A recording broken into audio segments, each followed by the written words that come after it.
സാറിനെ ഞാൻ സമ്മതിച്ചിരിക്കുന്നു. നിമിഷം കൊണ്ടല്ലേ ആ പെണ്ണിനെ കയ്യിലെടുത്തത്. വശീകരണത്തിൽ സാറ് മാസ്റ്റർ ബിരുദം എടുത്തിട്ടുണ്ടോ എന്ന് പോലും സംശയമുണ്ട്. വർമാജി, ഇതിന് വലിയ ബിരുദമൊന്നും വേണ്ട, ചില ചില്ലറ പൊടിക്കൈകൾ മതി. ആദ്യം നമ്മളൊരു ജെന്റിൽമാനാണെന്ന തോന്നലുണ്ടാക്കണം.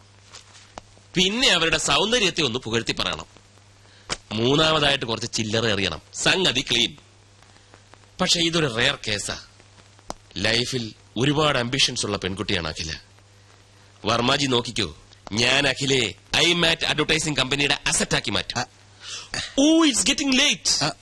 അവൾ ലേക്ക് സൈഡിൽ കാത്തിരിക്കും. ചെറിയൊരു കറക്കം. All the best sir. You are a lucky man. Thank you. No mention. Good afternoon sir. അപ്പൊ വർമാജി എല്ലാം പറഞ്ഞതുപോലെ. തന്നോടല്ലോ മരുമോനെ എങ്ങോട്ടത്ര തിടുക്കത്തില്ല. അത് പിന്നെ രഞ്ജു കാത്തിരിക്കും. ഇന്ന് നേരത്തെ ചെല്ലാമെന്ന് പറഞ്ഞു. ഭാര്യയോട് എന്തൊരു സ്നേഹം, എന്തൊരു സ്നേഹം. എന്നാലേ രഞ്ജു കാത്തിരിക്കില്ല. അവള് കരാട്ട പഠിക്കാൻ പോയി. കരാട്ട പഠിക്കാനോ? എന്തിന്? പഴയാൻ അറിഞ്ഞില്ലേ? പത്രത്തിലുണ്ടായിരുന്നു. ദുഃഖിതരും പീഡിതരുമായ അബലകൾക്ക് കരുത്തു പകരാനായിട്ട് വിമൻസ് ക്ലബ്ബ് സംഘടിപ്പിക്കുന്ന പരിശീലന ക്ലാസ്. രഞ്ജുവിനെ കൊണ്ടാക്കിയിട്ടാ ഞങ്ങൾ വരുന്നത്.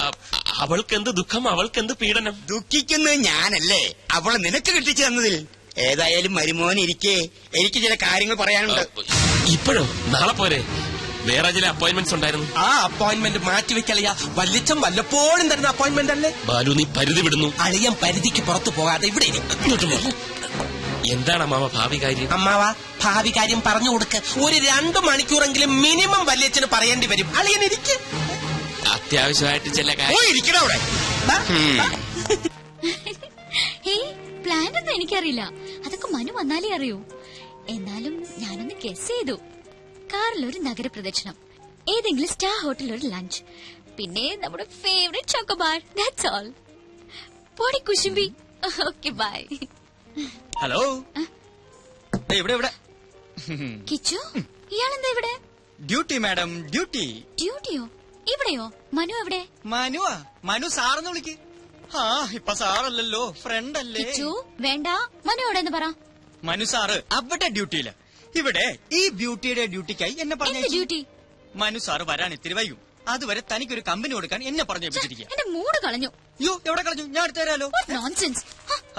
അഖില, അവിടെ നിക്ക്, ഞാനൊന്ന് പറയട്ടെ.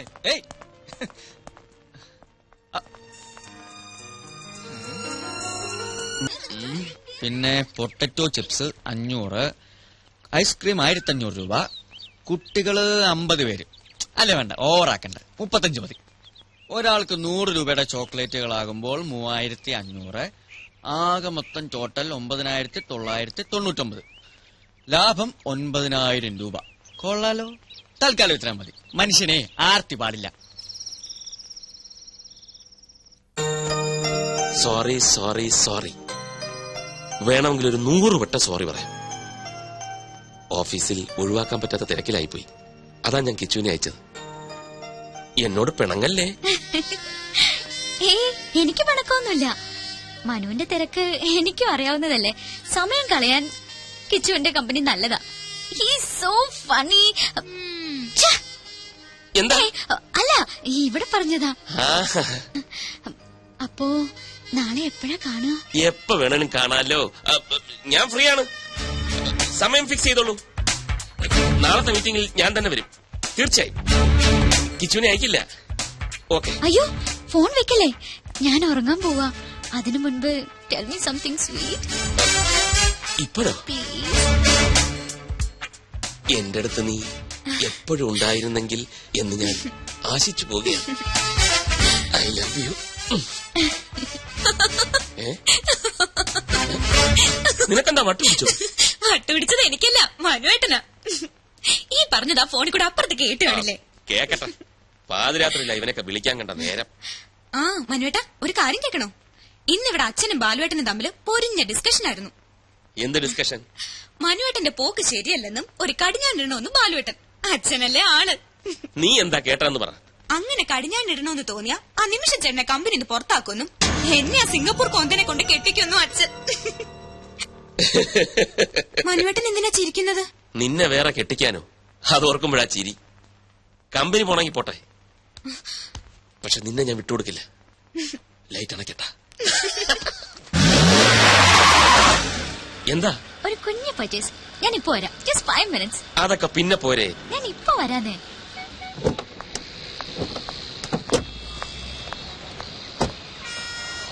ഇതൊരു നടക്ക് പോവില്ല.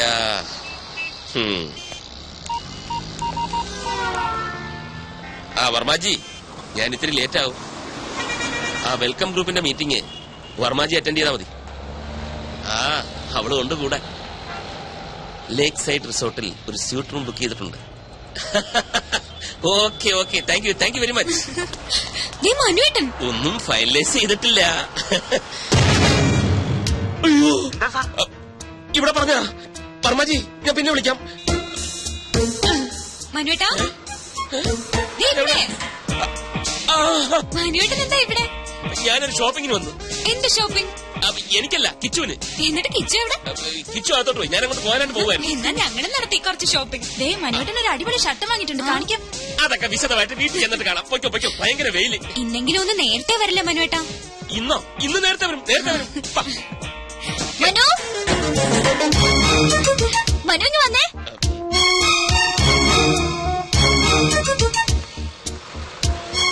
ഇതുണ്ടോ? നോക്കിയാ ഞാൻ എന്താ വാങ്ങിയെന്ന്? ഇഷ്ടായോ? റിങ് കൊള്ളാല്ലേ? പൊയ്ക്കോ. ഇതാരാ മനുവേട്ടാ? മനസ്സിലായില്ലേ? ഇതകില. എന്നുവെച്ചാരാ? നമ്മുടെ കിച്ചുവില്ലേ, കിച്ചുവിന്റെ വൈഫ്.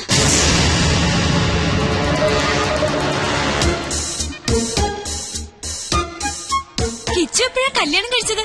ഇതേ ചോദ്യം ഞാനും ചോദിച്ചു. കള്ളൻ ആരോടും പറഞ്ഞില്ല. ഇന്നാ ഞാനും അറിയുന്നത്. കിച്ചു അവിടെ ഷോപ്പിംഗ് കഴിഞ്ഞില്ലേ? ഒരാളെ ഇങ്ങോട്ട് പരിചയപ്പെടുത്തുമ്പോ തിരിച്ചും പരിചയപ്പെടുത്തണ്ടേ?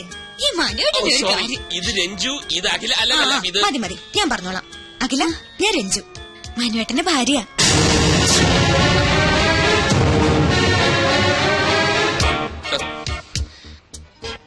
ഇനിയിപ്പൊ പൊയ്ക്കൂടെ? പ്രോമിസ് ചെയ്ത പോലെ നേരത്തെ വരണേ. Okay, by Akhila.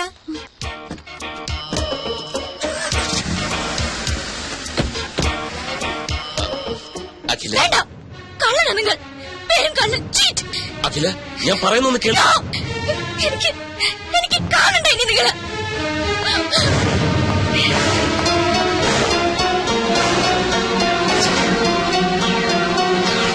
Sir please, എന്നെ നിർബന്ധിക്കരുത്.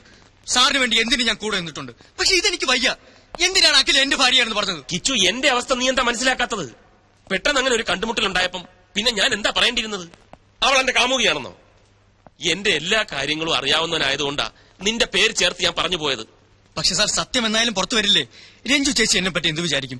അഖിലേക്ക് എന്ത് തോന്നിക്കാണും എന്നെ കുറിച്ച്? അഖിലെ, ഞാൻ പറഞ്ഞ് മനസ്സിലായിക്കൊള്ളാം. അതിനാ ഒരു തവണ കൂടി അവളെ എന്റെ മുന്നിൽ എത്തിക്കാൻ ഞാൻ നിന്നോട് ആവശ്യപ്പെടുന്നത്. ഇല്ല സാർ, എനിക്കതിന് കഴിയില്ല. എന്നെ ഒഴിവാക്കി തരണം പ്ലീസ്. എനിക്ക് മനസ്സിലായി, നിനക്ക് ബുദ്ധിമുട്ടാണല്ലേ. സ്വന്തം അനുജന്റെ സ്ഥാനത്താ നിന്നെ ഞാൻ കണ്ടത്. ഏതാപത്തിനും കൂടെ നിൽക്കുമെന്ന് വിചാരിച്ചു. തെറ്റിപ്പോയി, എനിക്ക് തെറ്റിപ്പോയി. ചെന്ന് പറയാൻ ഞാൻ രഞ്ജുവിനോട് എല്ലാം നുണയായിരുന്നു. അഖില എന്റെ കാമുകയാണെന്ന്. അതോടെ എല്ലാം അവസാനിക്കും. ഈ സ്ഥാപനവും സ്ഥാനമാനങ്ങളും എല്ലാം തകർന്നടിയട്ടെ. ഞാനൊരു തെണ്ടിയെ പോലെ ഈ റോഡിലൂടെ അലയട്ടെ. എല്ലാം എന്നാ പിന്നെ എന്തിനാ നിന്റെ സ്വപ്ന സൗധം മാത്രം ബാക്കി? അതും പറയാം സാർ. അതിനൊന്നും കാട്ടരുത്. മാറ്റി എന്റെ ജീവിതം തുലച്ചിട്ട് ഇവിടെ അങ്ങനെ ആരുടെ സ്വപ്നങ്ങൾ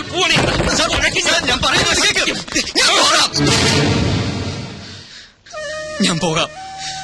അഖിലയുമായി സംസാരിക്കാം. അവളെ സാറിന് മുമ്പിൽ കൊണ്ടുവരാം. ഇതാ പണം. ഇനിയും വേണോ? തരാം. വേണ്ട സാർ, ഒന്നും വേണ്ട. സാറിനത് എന്തു പറ്റി? ഇത്രയും ദേഷ്യം ഇതുവരെ ഞാൻ കണ്ടിട്ടില്ല. ഞാൻ ദേഷ്യപ്പെട്ടെന്ന് ആര് പറഞ്ഞു? ചെറിയൊരു ഡ്രാമയല്ലേ.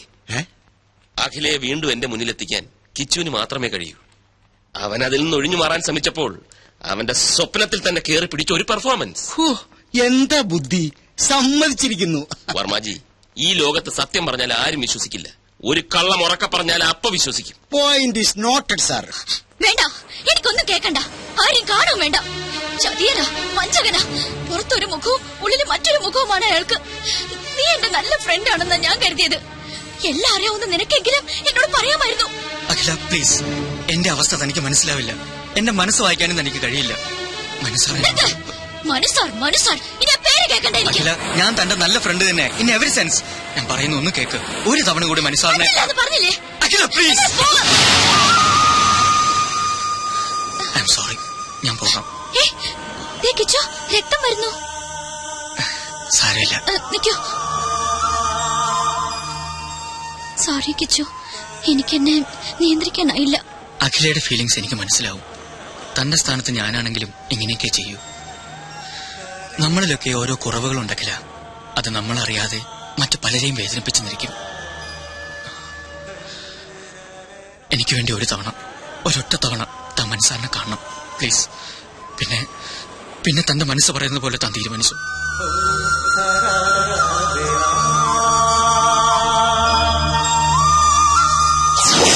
ഇനി എന്താ പറയാനുള്ളത്? ഒരു നുണ മറയ്ക്കാൻ മറ്റൊരു നുണ, അല്ലാതെന്താ? അഖിലയോട് ഞാൻ ഒരു നുണയും പറഞ്ഞിട്ടില്ല. ഇല്ലായിരിക്കാം, പക്ഷേ പറയേണ്ട ഒരു സത്യം മാത്രം പറഞ്ഞില്ല. നിങ്ങൾ വിവാഹിതനാണെന്ന സത്യം. ഇല്ല, പറഞ്ഞില്ല. എന്തുകൊണ്ട്? അത് സത്യമല്ലാത്തതുകൊണ്ട്. രഞ്ജു എന്റെ അമ്മാവന്റെ മകളാണ്. സ്നേഹിച്ച പുരുഷൻ വിവാഹത്തലേന്ന് കാലുമാറിയപ്പോ മറ്റേതൊരു പെൺകുട്ടിയെയും പോലെ മാനസികമായി അവളും തകർന്നുപോയി.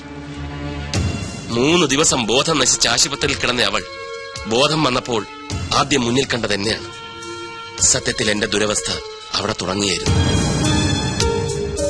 അവളുടെ വിവാഹം കഴിഞ്ഞെന്നും അവളെ സ്നേഹിച്ച ചെറുപ്പക്കാരൻ ഞാനാണെന്നുമുള്ള വിചിത്രമായ വിചാരം എങ്ങനെയോ മനസ്സിൽ കടന്നുകൂടി. അത് തിരുത്താൻ പോയപ്പം ആകെ വയലന്റായി. ഡോക്ടറുടെ നിർദ്ദേശപ്രകാരം ഇന്നും ഞാൻ അങ്ങനെ അഭിനയിക്കുകയാണ്. അഖിലയ്ക്ക് ഓർമ്മയില്ലേ, ഞാൻ അവളുടെ ഭർത്താവാണെന്ന് അവളെന്ന് പറഞ്ഞപ്പം ഒപ്പമുണ്ടായിരുന്ന അമ്മു ഒന്നും മിണ്ടിയില്ല. എന്തുകൊണ്ട്? മിണ്ടിയാൽ അവിടെ ഒരു സീൻ ഉണ്ടാവുമെന്ന് അമ്മുവിനറിയാം. പാവം അമ്മുവിന് പോലും അഭിനയിക്കേണ്ടി വന്നു. ആ അവസ്ഥയിൽ ഞാൻ സ്നേഹിക്കുന്ന പെൺകുട്ടിയാണ് അഖിലയെന്ന് രഞ്ജുവിനോട് പറഞ്ഞാൽ എങ്ങനെയിരിക്കും? ഒന്ന് ആലോചിച്ച് നോക്ക്. അടുത്ത മാസം ചികിത്സയ്ക്കായി അവൾ ബാംഗ്ലൂർക്ക് പോവുകയാണ്. ഇനി അഖില എന്നോട് പിണങ്ങിയാലും ശരി, എന്നെ വെറുത്താലും ശരി, പഴയ രഞ്ജുവിനെ വീണ്ടെടുക്കാൻ വേണ്ടി എനിക്ക് അഭിനയിച്ചേ പറ്റൂ. സോറി.